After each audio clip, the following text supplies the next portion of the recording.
अस्सलाम वालेकुम। आफाक फारूक की नए प्रोग्राम के साथ आपके सामने हूँ। आजकल मैं माजरत ख्वाह हूँ कि पाकिस्तान की शाम के टाइम मुझसे प्रोग्राम नहीं हो पा रहा। मैं बहुत लेट सोने लगा हूँ तो सुबह उठा ही नहीं जाता। एनीवे, देखें जी,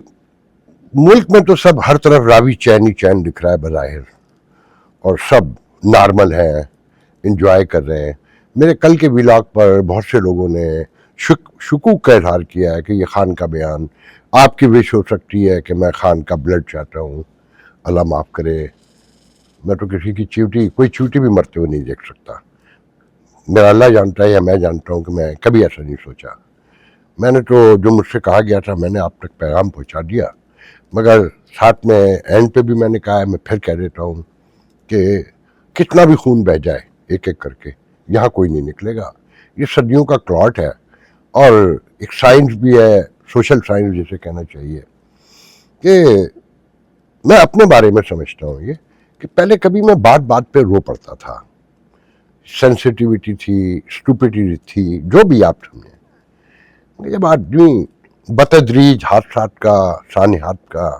तकलीफ़ों का, दुखों का, हम साउथ एशिया में थर्ड वर्ल्ड कंट्रीज़ के लोग आदी हो जाते हैं सदमात के, तो फिर पत्थर हो जाते हैं, फिर कोई रोता नहीं है,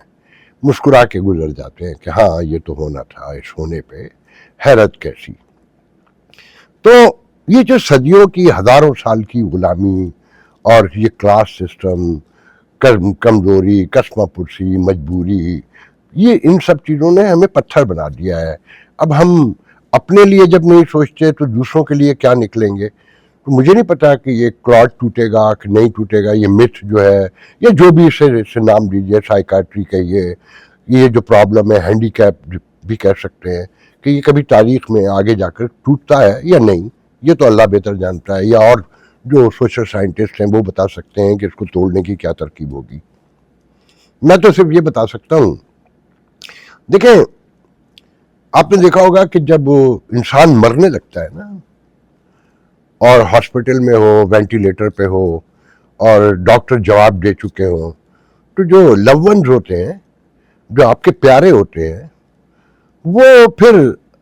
हर चीज़ पे उतर आते हैं कि शायद बच जाए, कि कोई कहे कि प्यारी बहन भाई इनको फलाना दाना खिला दें तो ये अच्छे हो सकते हैं, और इनको फलाने का दम किया हुआ पानी ला के दे दें तो ये अच्छे हो सकते हैं, और इनको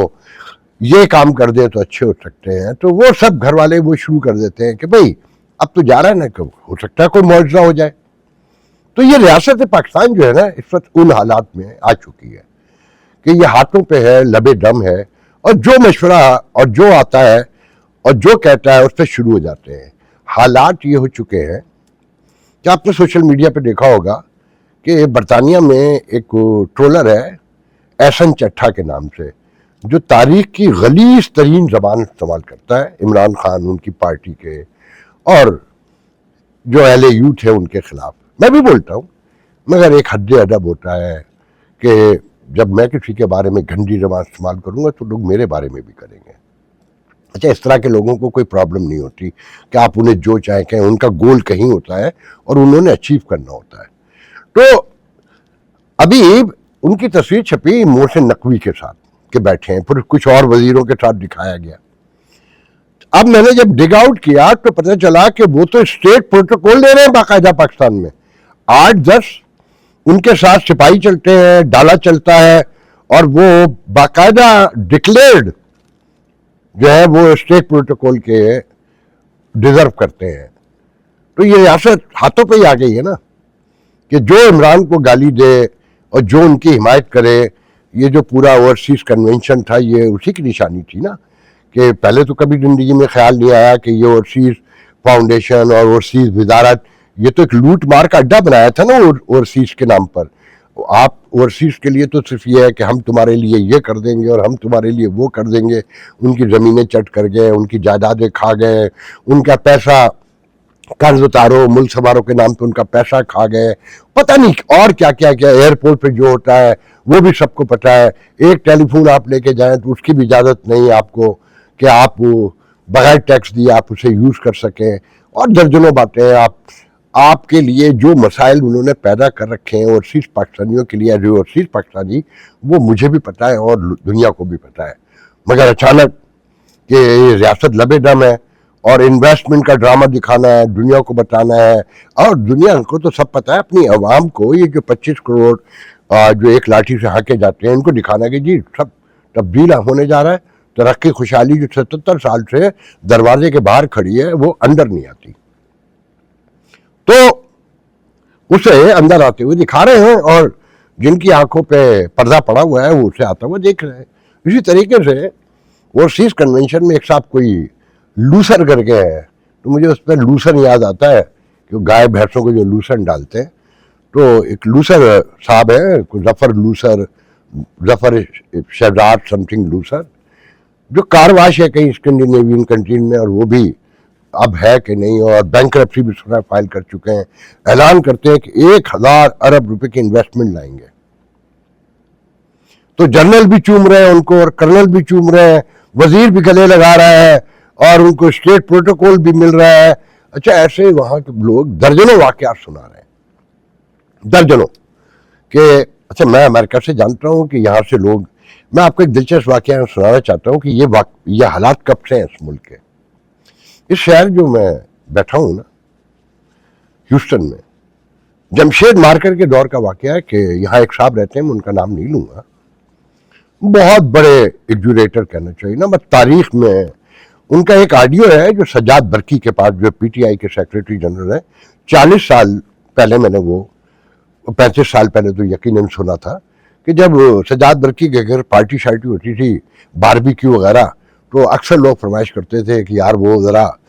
ऑडियो तो सुनवाओ ना। वो अपने चचा को मुखातिब करके अपनी चचाजाद बहन का रिश्ता मांग रहे हैं उसमें, और वो पूरा एक किस्सा सुना रहे हैं कि मैं किस तरह रेसलर बनया कनाडा आके, तो फिर किस तरह मैं अमेरिका के रेसलर को हराया, तो फिर मैं पायलट किस तरह बनया, तो फिर मैं जहाज के हुए उड़ाया, तो मैं अमेरिका को किस तरह परेशान कर देता, और सारी किस्से कहानियां हंस हंस के आदमी पागल हो जाए। उन्होंने ज़ियाउल हक को एक खत लिखा कि मैं अमेरिका में आपके लिए कुछ 10-20 बिलियन डॉलर की इन्वेस्टमेंट का इंतजाम कर सकता हूँ।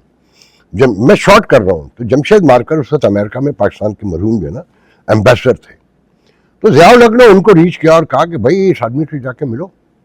जाके देखो कि ये आदमी इतनी बड़ी बात कर रहा है और हमें पता ही नहीं, उसने आपके बुराई में भी लिखा है कि आप तो लोगों से मिलते उठते नहीं है।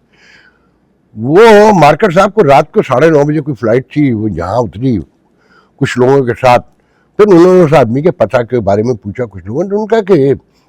फोटो दिखाया, समथिंग लाइक दैट, जो एड्रेस था बहरहाल। और वहाँ पर जब पहुँचे तो वो एक अपार्टमेंट बिल्डिंग थी शहर की, जहाँ पर वेलफेयर के लोग ज़्यादा रहते थे। तो जब वो बेल दबाई गई रात के 12 बजे, तो एक बंदा धोती में निकला। धोती में जब वो बाहर निकला और उसने अपना तारुफ कराया, उससे पूछा, उसने कहा मैं ही हूँ और मैं ये काम कर सकता हूँ। तो जमशेद कहते हैं जमशेद मार्कर जो है ना ऑलमोस्ट गिरने वाले हो गए थे। अब मैं आपको दूसरा वाक्य सुनाता हूँ कि यह फ्रॉड होता कैसे। ये जो बंदा है चट्ठा, वो सॉरी लूसर नाम का जो लूसर साहब है, ये जफर शहजाद लूसर इस कैनेडियन कंट्री से, पता नहीं नॉर्वे से है या कहीं आसपास से है। इन्होंने कोई कश्मीर कमेटी भी एक बना रखी है और नारे शारे भी लगवाते हैं और तंजीम में कोई बंदा नहीं है। ऐसे ही मैं आपको एक वाक़या सुनाता हूँ ताकि आप इंजॉय कर सकें कि ये मुशर्रफ के पीक के दौर की बात है। लियाकत जटोई जो चीफ मिनिस्टर सिंध भी रह चुके हैं, इरीगेशन के मिनिस्टर थे, मैंने आए हुए थे, कोई डेलीगेशन आया था, 15-20 MNAs थे साथ में यूनाइटेड नेशन में। तो मैंने उनको इंटरव्यू की रिक्वेस्ट की, उन्होंने एक्सेप्ट कर ली। मैंने लियाकत जतोई का इंटरव्यू किया, जिसकी तारीखी बात की। उसके बाद उन्होंने ऑफ द रिकॉर्ड ये भी कहा कि MQM को कौन मुंह लगाता है, ये तो ज़ियाउल मुशर्रफ है जिसने हम पर लाद रखा है इस MQM को। तो ये बात मैं पहले भी कहीं लिख चुका हूँ मेरे ख्याल में। बहरहाल तो मैं उनका इंटरव्यू वगैरह करके आ गया। तो शाम को मुझे पाकिस्तान मिशन से, जो यूनाइटेड नेशन में पाकिस्तान का मिशन है, वहाँ से कॉल आई कि अफाक भाई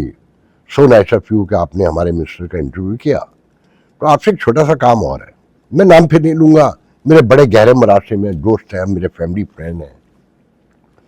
आपसे काम है। मैंने कहा फरमाए। तो कहने लगे कि ये आप तो देखें इंटरव्यू तो आप करते ही हैं, یہ ہمارے 10 12 15 20 جو بھی ایم این اے آئے ہوئے ہیں، آپ کیوں نہ ان کا ایک فنکشن کر لیں، کشمیر ڈے آ رہا ہے تو سارا خرچہ ہمارا، آپ کو کچھ پیسے بھی بچ جائیں گے۔ تو میں نے انہیں کہا کہ محترم آپ مجھے اچھی طریقے سے جانتے ہیں، میں جرنلسٹ ہوں، میں کسی حکومت ریاست کا دلال نہیں ہوں، یہ کام میں نہیں کر سکتا۔ میں نے تو انہیں صاف ٹکر سے جواب دے دیا۔ تو شہر کے کنٹوٹے سے انہوں نے یہ کام کروایا، پھر وہ کنٹوٹا کشمیر کے حوالے سے یہاں دانشور بن گیا، پھر پتہ چلا کہ وہ آئی نے اسے وہاں بلا لیا ہے اور وہ فخر سے لوگوں کو بتاتا کہ میرے آئی سے کیا مراسم ہے۔ تو یہ جو لوٹ مار ہے نا کشمیر کے نام کی، حب الوطنی کے نام کی، انہیں اس طرح کے لوگ چاہیے اور نعرے لگوانے ہیں، کیونکہ کنٹینیو سیج رکھنا ہے نا سوسائٹی کو، اور اب تو لبے دم بھی ہے، پاس پلے تو کچھ ہے نہیں، تو نہ شور مچوانا ہے کہ 1000 ارب وہاں سے آ رہے ہیں، 2000 ارب وہاں سے آ رہے ہیں، اور جو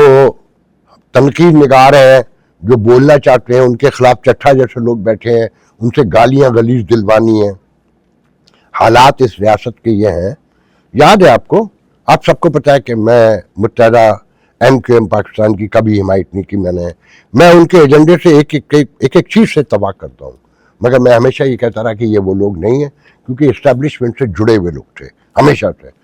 کل بھی تھے آج بھی ہیں، وہ جب چاہتے ہیں فارغ کر دیتے ہیں، جسے چاہتے ہیں نیا لے آتے ہیں، جیسے مین اسٹریم میں آپ کو دیکھ رہے ہیں نا کہ کیسے خان صاحب آئے، کیسے نواز شریف آیا، ایون کیسے بھٹو آئے، سارا قصہ آپ سب کو پتہ ہے۔ تو آپ نے دیکھا پچھلے 3-4 سال پہلے بلدیا میں ایک کپڑے کی فیکٹری میں آگ لگی جس میں 300 کے قریب لوگ مرے، اور پھر بندے بھی اریسٹ ہوئے، اور ایم کیو ایم نے بھتے کے لیے آگ لگا دی۔ جیسے جنا پور، کہ یہ تو جنا پور بنا رہے تھے، 92 کا آپریشن کرنا تھا، تو پھر بریگیڈیئر امتیاز نے آ کر بتایا کہ نہیں یہ جھوٹی بات تھی، یہ ریاست نے جھوٹ گھڑا تھا، یاد ہے آپ کو؟ انہوں نے بیٹھ کر ٹی وی پروگرام میں کہا تھا۔ اب کراچی کا بہت بڑا انٹرنیشنل فیم یونینسٹ ہے، ٹریڈ یونینسٹ، اس کا نام ہے ناصر سم تھنگ، میں نے تو اس کا ویلاگ دیکھا ہے، تو میں تو جانتا بھی نہیں، تو میں نے کسی سے پوچھا تو کہ یہ کون ہے، اس نے کہا یہ بہادر ترین ایک آدمی ہے جو کسی سے نہیں ڈرتا، کئی دفعہ موت کے منہ میں جا چکا ہے، اس پہ حملے ہو چکے ہیں، مگر آفاق بھائی یہ کنفرم آپ کو بتا رہے ہیں کہ یہ آدمی سچا ہے۔ اس نے ایک ویلاگ میں کراچی میں بیٹھ کر یہ کہا ہے کہ بلدیا ٹاؤن میں آگ جو ہے فیکٹری کی مینجمنٹ کی غلطی سے لگی، اور پورا قصہ بیان کیا اس نے کہ کیا کرنا تھا، کیا چیزیں نہیں تھیں، کیسے دروازے پورے نہیں تھے، ایگزٹ نہیں تھے، اور کہاں پر کیا چیز غلط رکھی تھی، وہ ایک چیز بتائی اس نے کہا ایم کیو ایم کے تو گلے میں فلم یوں ڈالی گئی کہ ان دنوں میں ریاست کی لڑائی ہو گئی تھی ایم کیو ایم سے، تو یہ فلم اس کے گلے ڈال دی گئی۔ تو اس طرح چل رہی ہے ریاست، مگر آپ یقین رکھیں اب یہ ریاست جن حرکتوں پہ اتر آئی ہے یہ لبے دم ہونے کی نشانی ہے کہ دھاگا بھی باندھو، تعویذ بھی دو، اور دم کی ہوا پانی بھی دو، اور جوار کا دانہ بھی کھلاؤ، اور دال چاول جو ہے فلانے سے پھکوا کے لے آؤ وہ دے دو، اور فلانے کا سیرپ بھی پلا دو، اور ایکس رے بھی کروا لو۔ اب یہ حالات ان کے ہو چکے ہیں، تو دیکھ لیں کہ کہاں تک جاتے ہیں یہ، کس تاریخی طور پہ تو یہی نظر آتا ہے کہ بظاہر اینڈ ہے، مگر یہ ذہن میں رکھیں کہ یہ ریاست باقاعدہ ڈیزائن کی گئی ہے، یہ بنائی گئی ہے، اور یہ ایک خاص مقصد کے لیے ہے تاکہ ساؤتھ ایشیا کو ڈسٹرب رکھا جائے، ایک دوسرے سے ڈرا کر، ایک دوسرے کو دکھا کر اپنے فائدے حاصل کیے جائیں۔ تو یہ ریاست جب تک ان کی ضرورت ہے یہ چلتی رہے گی۔ آج کے لیے یاد دیجیے، انشاءاللہ کل گفتگو ہوگی، انشاءاللہ۔ اللہ حافظ۔